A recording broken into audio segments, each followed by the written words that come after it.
That's the Greg Ginn band with the breakup song at 11:28. And I've got Kate from the Women's Health and Wellbeing Services on the line. Good morning to you, Kate. Hi, good morning. Thanks for having me. Very happy to have you here. And, of course, it's a special day today because it's Are You OK Day, which we've been telling everyone about, of course. And I know where we're located here at Dalyellup College, the school has actually been doing a whole week of events on Are You OK? So let's talk about that, Kate. Your role at this stage is with the Women's Health and Wellbeing Services in Perth? That's right, yeah. We're located just in Gosnells, but we support people all over WA, so... yeah. Very important. And let's talk about Are You OK Day. What is it all about? Yeah, so it's a really simple idea, really, but there's a lot of education and good research backing up why it's so effective. So it's been around for about, I think this is the 12th year now, actually. So the idea being that there's studies that show that there's a few forces at play with people that might be at risk, and the biggest one of those is certainly a decreased sense of belonging. So by looking out for the people around you and just asking that really simple question of how are you going, are you okay, we can really sort of lift that fog from them and help them realise that they're not on their own and that there is support around for them if they need it. And, of course, over these last 2 years with COVID and those sorts of lockdowns and things, there's been quite a lot of factors impacting on people different to what we've had in those last 12 years. Absolutely. It's been a huge time of change for everybody. So it's, more important than ever just to make sure that we're keeping an eye on each other. So what is some of the indicators that someone might not be okay? Yeah, so there's the obvious ones, that someone might be outwardly more emotional than usual or teary or withdrawn from their social circles. There's also something that we're sort of trying to keep more at the forefront of our minds lately is a change in online behaviour. So, it's quite easy to put finger to keyboard, so to speak, and type out how you're feeling, whereas having that conversation and telling someone that you're not feeling okay can be quite confronting. So if you notice a change in people's online behaviour, that can be a really strong indicator that things aren't going so well. There's also the less obvious ones, like a change in appearance and personal hygiene, and you may also notice that people start behaving a bit more recklessly than they usually do. Yeah, that's some of the things that you can do. But the other thing too is that quite often, how do you sort of ask people that sort of question? Is there a specific way that we should be doing it?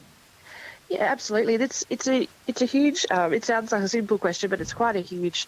There's a lot of streams that go into that. So I always say to people that before you go to do that, just check in with yourself and make sure that you're feeling okay. And if you're not, look around. There's always going to be someone that's able to help. So even if it's something like saying, look, I think it would be worth if you check in on so-and-so, that's also hugely beneficial. But if you sort of think that you're travelling okay, the best advice I can give is to be to the point, be yourself. If you're someone that's involved in this person's life already, they obviously know you and feel comfortable with you. You don't need to start changing your demeanour and start acting like, like a doctor, but just be yourself, but be gentle and to the point. So things like, I've noticed that you've got a lot going on at the moment, or you seem a bit quieter than usual. How are you going? Are you okay? So to the point so that your point doesn't get lost, but just gentle and being yourself. Yeah, and I think the idea of if you need to seek help from someone else, if you're not confident or you're not sure, certainly seek some advice from other people, or maybe even get someone else to come with you to ask that question, but don't leave it unasked. That's the real thing, isn't it? Absolutely, yeah.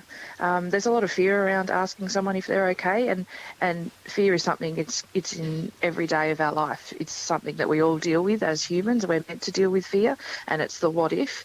But just by sort of checking in with yourself first and knowing your intentions as to why you're doing it, you care about this person and you want the best for them. So just having that, giving yourself that vote of confidence as well before you go in and ask the question is really important too. And also you need to be prepared for what if they say they're not okay? What do you do there? Exactly. And that's the huge thing that I think definitely Women's Health are trying to focus on, but I know Are You OK across the board is the what next. So the best advice that I can give is once someone does say to you they're not okay, acknowledge that you're there for them and that you've heard what they're saying. Things like, I'm really glad that you've feel like you can speak to me about this. You're not on your own, and we can work through this together. And then gently encouraging them to take action. So I would suggest the first step is probably going to see a GP or going to see a service that offers psychology or counselling, and then offer to help book the appointment or maybe go out for lunch afterwards, just so that you're sort of there to advocate for them a little bit and they're not just left out on their own to do that. Yeah, and follow-up is important, isn't it, really? With Exactly something like right, this? checking in afterwards. And something as simple as going, we don't catch up enough. We really should make sure we do this more often, just to let them know, because another force at play with people who might be at risk is feeling like they're a burden, and that's a huge weight to carry. So just reminding them that they're not a burden, but also knowing within yourself that this isn't your problem to fix on your own. There's amazing professionals out there that can really help and make huge progress. So knowing that this isn't your problem you have to fix, but also reminding the person that you're supporting, that you're there for them and that you're going to continue to check in on how they're going. Yeah, and it could be just as simple as, do you want to come and have a cup of coffee? Exactly. Let's sit down and chat, and the coffee is that sort of bridge, if you like, between the two of you. Yeah. Yeah, it's hugely beneficial. And I think going out for a walk is great too, because to sit down, I was saying the other day, I chat to people all day, every day, and having to sit down and have an eye-to-eye contact conversation is quite confronting still for me at times. So if you can just get out and go for a walk, it's not as formal a structure, and it's a lot easier for the conversation just to flow that way. So catching up for a cuppa, going for a walk, things like that sound simple, but they're probably going to do the most, have the most positive impact. Yeah, I agree. Kate, what sort of services can people, are you providing to people, especially in regional areas? Yeah, so we have a few different streams that we offer. So we've got psychology and counselling services, which we also provide to regional areas throughout WA. So that's over the phone or through telehealth, so like a video online link as well. So our wait lists for that are not too bad, which is amazing. So that's quite a new service that we're offering. So online and over the phone counselling support, and we've also got an online learning program too, where people can log on and learn more about their mental health or their personal well-being as well. So that's called the Hidden World of You.